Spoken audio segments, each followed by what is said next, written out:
barrier between being okay with women or getting lucky with women oftentimes lies in your ability as a man to create sexual tension. Now, this ability is very important because women oftentimes will make decisions about how they will respond to you based on their own perception of your ability to handle problems and move a relationship or move a situation forward. And one of the biggest indicators of that ability that you have as a man is your ability to create sexual tension, because creating sexual tension is not some innate gift that you just have, especially in today's modern society where men are becoming weaker than ever and there are fewer and fewer proper resources and systems for men and women to date in a healthy way. So now it's all artificial. It must either be learned or naturally evolved into your character through your childhood and through how you grow up, through what your parents tell you and the sense of confidence they instill in you.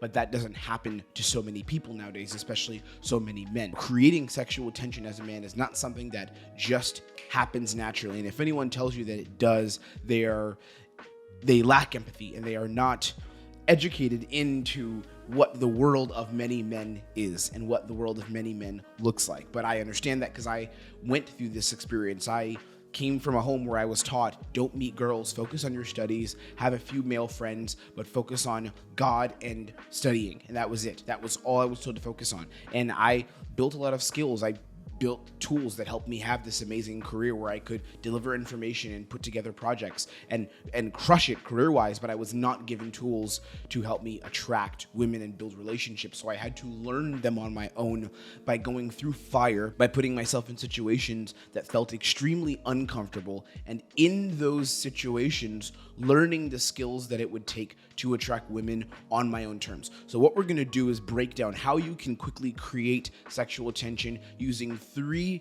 basic principles that have changed my life and have changed the lives of my consulting clients. I'm going to give you those principles here so you can apply them to your own life and use them to attract women on your terms, create sexual tension rapidly. Principle number 1 is start with proximity. This is by far one of the biggest repetitive mistakes that I see a lot of men make, where they interact with women with this distance, this big gap. It's almost like they're afraid to close the gap and to get close. This is why I say to start with proximity. Proximity means establishing closeness, establishing a closeness between you and her. There's a test that we use called the foot test. And what it means is when you're talking to a girl, if you were to slide your foot over, let's say this is your foot here. To take this analogy, it will help you.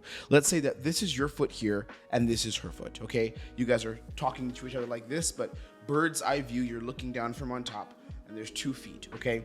If your feet are not overlapping, as in if you were to move your foot to the left or to the right and it was not going to hit hers and it would not hit her shoe, you're not standing close enough. If your foot would touch her shoe when you moved it to the left or right while you guys are talking, then you are standing close enough.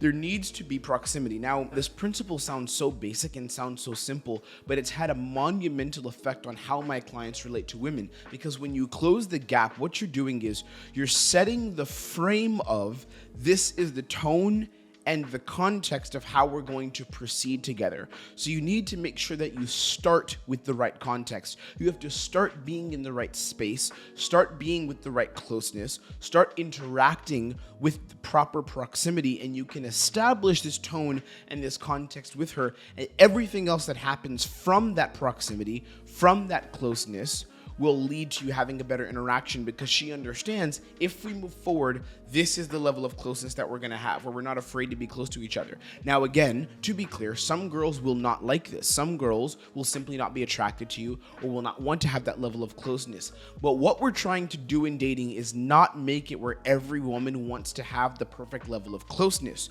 We want to make it where the women that are attracted to us, we set the right frame from the beginning and we create the right context from the beginning so that everything afterwards becomes easier. The goal is not, let me go and try to make every girl like me. We don't want to do that. What you want to do is be more attractive so more women are attracted to you. And then with the women who are attracted to you, you want to optimize how you speak to them, how you communicate with them, so you can lead and create better dating situations for both of you. Number two, don't try to fill the empty spaces with words. A lot of men make this mistake. So the more you try to fill up spaces where there is tension, the more you try to fill this space, the more you're going to kill the sexual tension. What you need to do is leave that space silent at times and don't try to talk, and allow her to wonder what's next. You don't always need to fill empty space with words.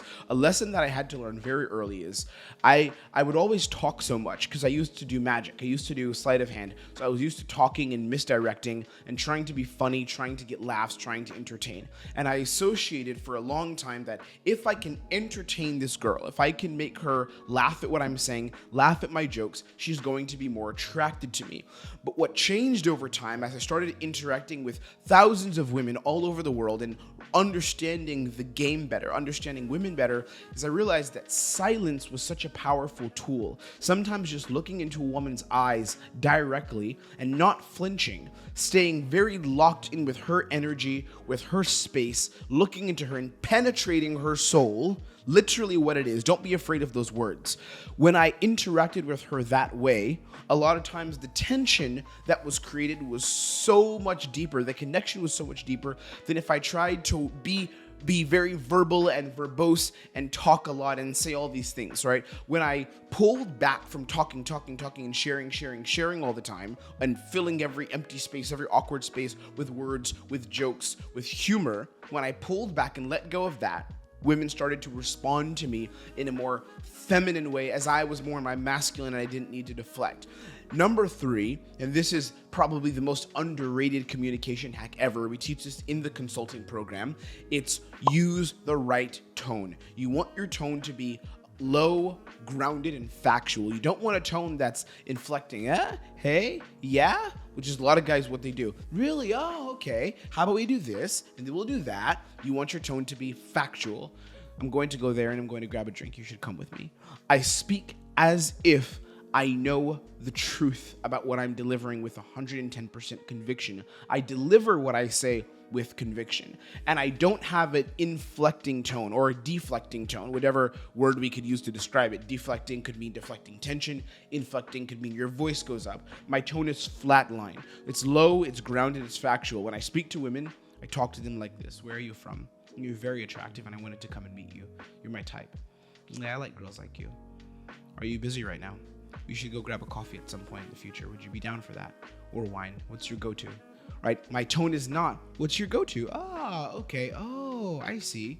Would you want to grab a wine sometime? What do you think about that? It's not up and down. It's low. It's grounded. It's factual. This is the process of creating sexual tension. And although these three principles might sound simple, it might sound easy, it's not easy. It is simple though. It's not easy. It's simple. I always say this to my clients. The journey of dating is not supposed to be easy, but it is a simple one. It's not confusing. Getting the results can feel murky sometimes. It can feel like you're in a space of stress. It can feel like you don't know what to say, like you don't have the answers, you don't know what to do. But the journey itself, the journey of seduction, the journey of meeting and connecting with beautiful women is not one that needs to be complicated. It is simple. And this is what I do. My goal is to make that journey as simple as possible for you. And this is why my clients get such good results. It's because the journey that they're on goes from complicated when they're not working with me to being simple and clear. The path that they're on becomes very simple when we begin working together. I hope this made sense for you. These are the three ways that you can start to create sexual tension rapidly in the interactions you have with women.